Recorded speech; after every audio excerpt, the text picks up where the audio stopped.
Sono attese diverse decine di migliaia di persone domani sera in centro storico a Venezia per aspettare nella città più romantica del mondo l'arrivo del 2024.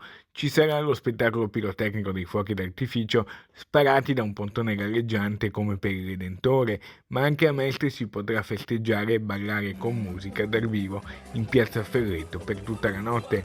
Un programma particolarmente ricco, quello predisposto dalla società Vera, seguendo le direttive dell'amministrazione comunale, come spiega il direttore di Vera Fabrizio Doria. Spettacolo pirotecnico vedrà un pontone di fuochi partire dalla zona dell'Arsenale, quindi con un'ampia visibilità in tutta la riva degli Schiavoni verso la zona dell'Arsenale e non da piazza San Marco, a partire dalla mezzanotte. I fuochi si rifletteranno sull'acqua della laguna con suggestivi giochi di luce, archi firmati dalla storica ditta Rodigina Parente che faranno da cornice ai rintocchi della mezzanotte. Lo spettacolo sarà visibile dall'Arsenale e da Riva Sette Martiri, ma non da piazza San Marco, per preservare così dall'assalto il cuore più fragile della città. A Mestre, invece, A Mestre alle 22:30 inizierà la musica con Radio Company.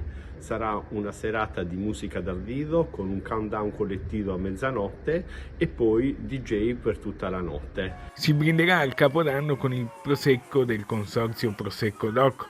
In laguna le camere degli hotel segnano già praticamente l'esaurito e la mattina di Capodanno, oltre al tradizionale concerto dell'orchestra del Gran Teatro La Fenice, è confermatissimo l'appuntamento con il bagno nelle gelide acque dell'Adriatico degli ibernisti.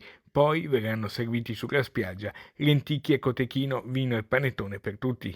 Per chi avrà ancora voglia di festeggiare, vi ricordiamo il tradizionale appuntamento con gli ibernisti al Lido di Venezia nella spiaggia del Blue Moon.